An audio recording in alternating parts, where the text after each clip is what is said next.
Hi, this is Tara Green, and I'm a professional astrologer and psychic tarot reader, and I wanted to talk about the really fabulous, very rare Star of David Merkaba formation that's forming with all of the planets on July 29th. Specifically, not all of the planets.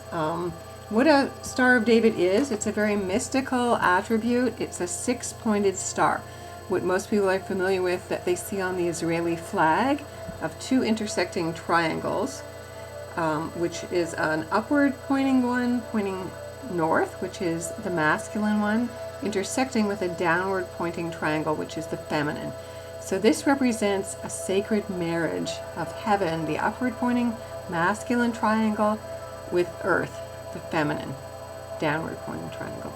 So the six-pointed star is also considered to be a Merkaba, and a Merkaba is a Hebrew word for a chariot or a vehicle. And Drun below Melchizedek has been teaching meditations with breathing techniques, ancient Indian breathing techniques, and visualization so that you activate your own Merkaba. It is part of your own auric field. He claims it to be about 20 to 30 feet wide, and it's a three-dimensional meditation device that creates an energy field wherein you can ascend or go anywhere in time and space once you learn how to create this Merkaba. So it is formed by, astrologically, by two intersecting grand trines. And a trine is when planets are 120 degrees apart and they look like triangles. So what you will see in the chart is these in blue lines. Blue lines are the easy colors that are usually used to denote easy aspects in a chart. And so it is very rare for these to form. The last time it formed was in 2004, and there was a worldwide meditation. It was then called a harmonic concordance. So they are very rare. Now, so the planets involved are the moon, and the moon is the fastest moving called a planet in astrology. It's in Taurus, and the moon is sextiling, which is a 60-degree, also easy aspect, Jupiter, Mars, and Mercury, all in Cancer, which is also sextiling Venus in Virgo, which is sextiling Saturn in Scorpio, which is sextiling Pluto in Capricorn, which is sextiling Neptune in Pisces, which is again back to the moon. So that's the planets that are forming this grand sextile. Grand means, everything is interconnected. So what I would advise you to do is on July 29th, the aspect is changing and different planets are being sextile during the day. So anytime during the day and anytime after, I would certainly recommend that you work with this aspect for at least 6 days once it starts, okay, because we're dealing with the number 6 here. And in the lovers, the number 6 is the symbol called the lovers in the tarot, the number 6, okay? So we want to keep replicating the sense of love, of harmony. So what we're seeing here is the planets aligning to help us create this planetary structure, which will give us the ability to launch into our higher selves, okay? So what I would do is I would work with the moon in Taurus, and the moon in Taurus is the builder, okay? Taurus is the sign of the builders, the resources. So I would have you meditate on the different planets and their functions. So I will take you through a simple guided meditation. So the first thing to do in any meditation is to create a sacred space. So this can be anywhere in your house. You could do this lying down, you can do it sitting up. And I would always have 4 candles. In this case I would use 6, but normally we'd use 6 candles. One to represent those 6 directions, even though there's more than 6 planets involved here. And I would have incense, and I would smudge. Smudge is when you use cedar, sweetgrass, sage, and you light that as a purification. So as you light the smudge, you breathe deeply and you clear your mind. So the invocation is, I open my mind to seeing the truth, and then you breathe into your throat. I open my throat chakra to speak the truth, and then to your heart. I open my heart chakra to know the truth. The heart is really the place of knowing. And you would go through each of your chakras. Your will chakra to will, to invoke the truth. Into your womb, men have a symbolic spiritual womb. I open my womb to create the truth. And then to your root chakra, I am grounded to the truth, to real knowledge. And so you also would call in all of the archangels in the 4 directions with the 4 elements. Now, different cultures consider to be the 4 elements in different directions depending on where you live. And the teaching that I use, which is a shamanic teaching, we always use the east as fire because the sun rises in the east, so that makes the most sense. Sun rising in the east. So you would call in the Archangel Michael, who is related to fire. Again, there's different discrepancies, different cultures use different directions for each angel. You would call in the element of fire in the east and the Archangel Michael, and then you would call in the Archangel, then you would move to the south. You always move clockwise. You would move to the south and call in the element of water, which is emotion, and then you would move to the west and call in the element of earth, which is physical, feminine, and then you would call in the direction of the north, which is the air, and that's masculine. So once you've invoked those 4 directions, I would then begin to light candles in what would be the non-cardinal directions. So I would meditate first on the moon. Now, the moon is feelings, it's intuition, it's your unconscious, it's the mother, okay? So the feeling tone is in Taurus, so it's in the body. Taurus is the symbol of the body. The resource that we have is physical. So to really go into the emotional body, to really feel that sense of groundedness. You know, sextiles are easy aspect, and they're blessings, but we need to work them. They don't just happen. You know, a square, which is a tough aspect, which are also happening on this day, are the hard aspects, and they usually produce, because of the friction, the tension, they make us do something. The sextiles are grand and easy. So I would visualize the sense of the 6 planets in the sky, the moon, Venus, Mars, Mercury, the moon, Jupiter, Mars, Mercury, Venus, Saturn, Pluto, Neptune, like a crown above your head. So visualize a 6-pointed crown in 3 dimensions. And that's the Merkaba vehicle, sitting above your head. And then I would call in the moon in Taurus to bring in the full-bodied, it's very sensual feeling of what it feels like to be in alignment with all of these planets in this beautiful formation of Merkaba, a sacred vehicle, a canopy. And then I would invoke Jupiter in Cancer with Mars and Mercury, because they are together in a kind of wide conjunction, but they're still there together. So we invoke Jupiter, king of the gods. Jupiter is the planet of expansion, of new learning, of the higher master teachers, of sacred law. So Jupiter is very big here. In Cancer, he's considered to be exalted in that sign. Jupiter is the patron of the feminine here, the protector, the one who honors women, children, the earth, nurturing, the home, safety, all of that, okay? And Mars in Cancer is like the peaceful warrior. He is the protector of the feminine.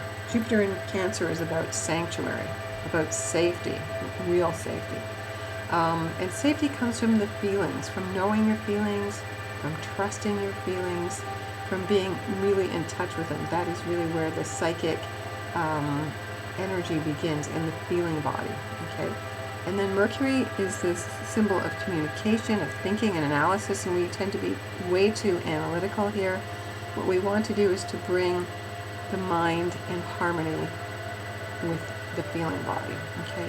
So a little meditation you do is you imagine, because we tend to be feeling very much in our thoughts, you bring your mind down slowly, like you draw it down energetically and intentionally into the heart, and then further down into the stomach. Cancer rules the stomach, so we're going to deal with the physical kind of the stomach. So to feel a sense of relaxing the stomach, relaxing that sense of being nourished by the universe.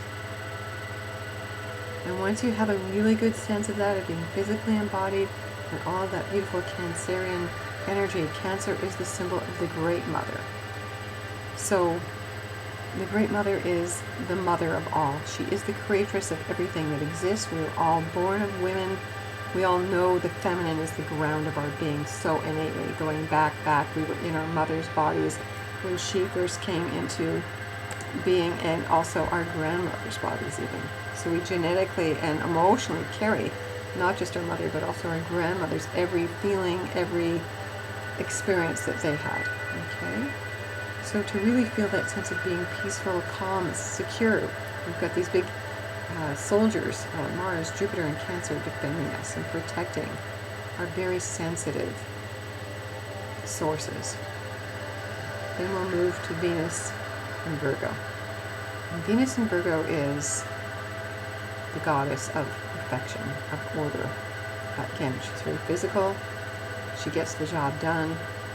She's dependable. She's responsible. So about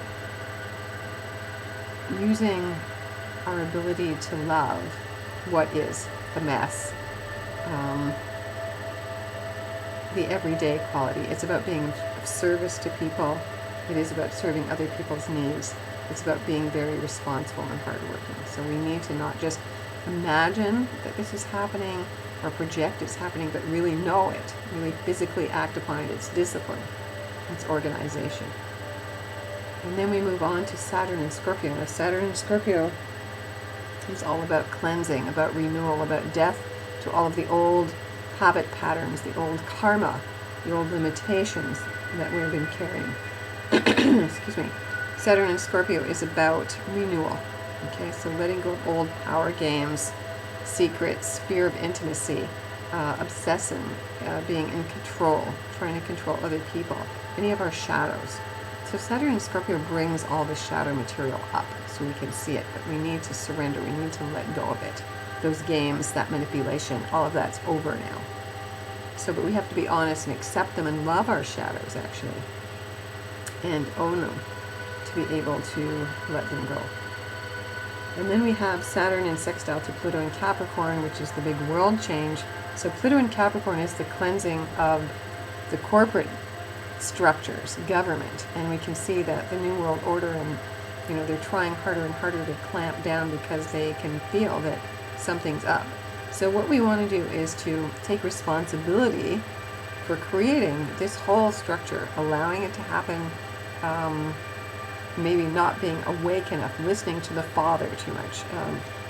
Capricorn is the sign of the father, of patriarchy. Now we're going to learn to enmesh and to work in harmony. That's what the grand sextile is about. So how can we work to form a new government, new structures that work to support the soul? It's about working with soul. It's about governing with soul. It's about living from your soul. Okay, and then we move to Neptune and Pisces. Now Neptune is in its own home sign of Pisces. It awakens everyone's psychic, intuitive natures, so we all will be feeling everyone else's pain, joy, everything. We will be able to telepathically totally communicate over the next number of years, but the veil between the worlds is really dissolving right now. So Neptune and Pisces opens up everybody's psychic sources. So what we want to do is really sink into the as above, so below. That's Pisces is all that is. We all come from spirit. We all return back to spirit. We all come back into form over and over again, learning, knowing more, going to higher levels, and always evolving spiritually to other worlds and other dimensions. So Neptune and Pisces gives us the ability to feel, to intuit, to see, hear, taste, smell in the spiritual realms. So we really need to honor Neptune and allow us to realize that we are all interconnected. There are no boundaries. There's only one being, the entire all that is, and we're all parts of it. And then Neptune is also sextiling the moon again. So we're back to the moon, to the people, to the everyday. So to visualize yourself being surrounded by all of these planets. So visualize them in a very physical sense. You're in the middle of their energies, which are all interacting, intersecting, supporting. To know that you are supported. To know that you can access everything that you need, and that you're going to devote yourself to go to this higher level, to transform. Because we can only transform ourselves one at a time if we want to transform the world.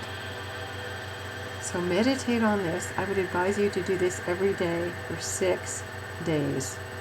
And if you need to get in touch with me, and at tarottarot.com, www.tarot.com. I can help you. I can facilitate you being able to look at your individual astrology chart and to see where and how these planets are affecting you. Also, I wanted to mention Lilith, because Lilith is also in this mix here. She's connected to Jupiter.